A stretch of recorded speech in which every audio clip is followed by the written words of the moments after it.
Okay guys, so wag na natin patagalin sa mga nahihirapan diyan mag-search kung ano na yung resulta ng Halalan 2025 dito sa Batangas ay ipapakita ko sa inyo. So as of May 13, 2025, 9:02 AM. So ngayong umaga lang 'to, 86.02% presents reporting. So check natin guys. Unahin na natin syempre yung sa ating mayor. Ang mga naglaban-laban dito sa mayor ay si Colliantes Sunny, Halili Mark Anthony Trinidad, Attorney Junjun, Garcia Nancy at si Javier Bet.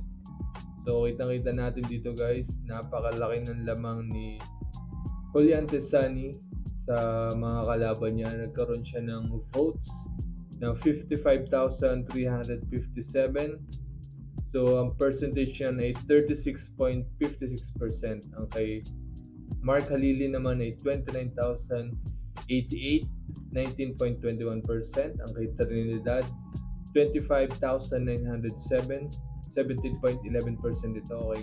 Kay Garcia, kay Nancy Garcia ay 432 votes at yung Javier Ambet ay 104 votes. So as of ngayong umaga, 9:02 AM, May 13, 2025, 86.2% ng mga percent nangunguna si Colliantes Sunny. So dadako tayo sa mga vice mayor. Dalawa lang naman naglaban na vice mayor dito sa Tanawan. Si Ablao Dodong at si Bengzon Sam Torres Aquino. So dito naman kita natin guys na medyo dikit yung laban nila. Kay Ablao ay 54,849, 36.23% yun. Tapos ang kay Bengzon naman ay 51,007. So medyo dikit ang laban ng mga vice mayor dito sa Tanawan. So dadako tayo sa mga consulor. Tingnan natin. So ang nangunguna sa listahan ay si Oruga Tirso Mercado. Meron siyang 54,377 vote, 35.92%. Sumusunod sa kanya si Micosa Clarence, meron 51,982. Si Natanawan Sunny Mendoza, 48,195. Si Marqueses Sailin, 41,303. Si Guelos Cristel, si Dr. Guelos Cristel, 39,686. Si Alcantara Reneboy, 39,276. Kay Dr. Marisa Tabing, 38,838. Gonzales Maki, 37,800. Kay Arcega Beth, 36,679. At ang pang-sampu ay si Manglo Eric, 34,404.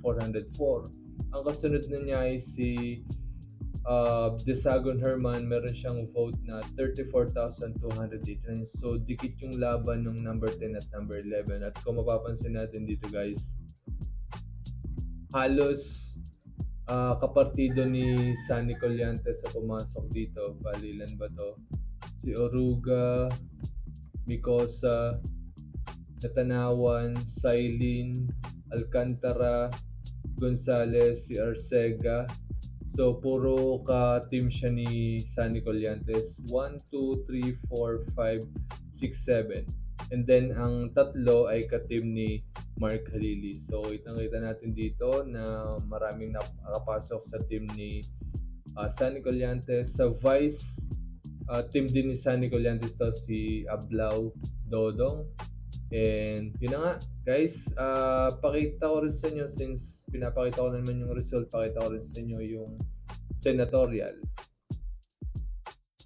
So nangunguna sa senator si Bongo, next si Bam Aquino, si Bato de la Rosa, pang-apat si Tulfo, pang-lima si Kiko Panghilinan, si Marcoleta, si Marcoleta, pang-anim si Ping Lacson, pang-pito si Soto, pang-walo si Pia Cayetano, pang-siyam si Villar, pang-sampu si Camille Villar, pang-sampu.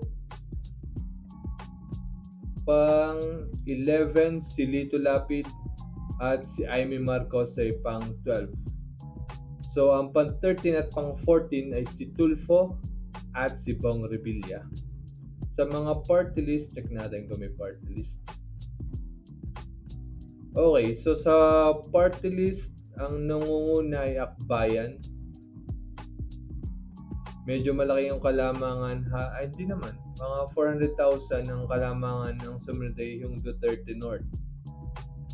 So, ang alam ko isa lang yung kukunin dito sa sa party list. Sa nanguna dito yung Akbayan. Tingnan naman natin sa Batangas.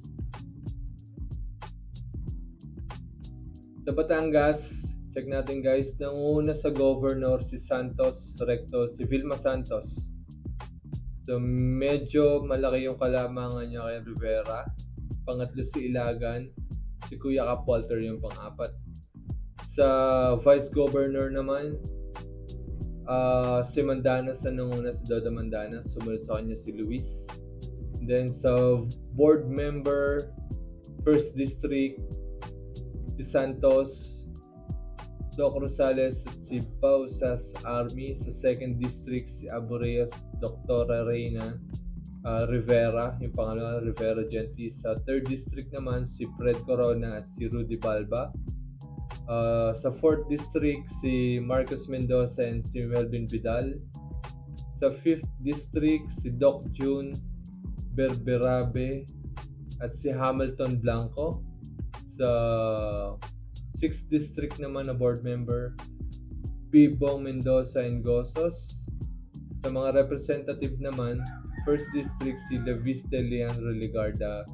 Sa 2nd district si Luistro Jinky Bitrix. 3rd district si Colliantes Attorney King. 4th district si Bolilia Caloy. 5th district Dimacuha Beverly. And sa 6th district ay si Ryan Recto. Okay guys, so yan yung result as of ngayong umaga, alas 9, May 13. So abangan natin yung final na result. Abangan nyo lang guys, pag nakita ko agad yung final result ng election 2025, ipopost ko agad. So huwag nyo kalimutan mag-like, mag-share at i-follow yung aming social media account para maging updated kayo sa susunod pa namin mga video. Let's go. Salamat sa panonood.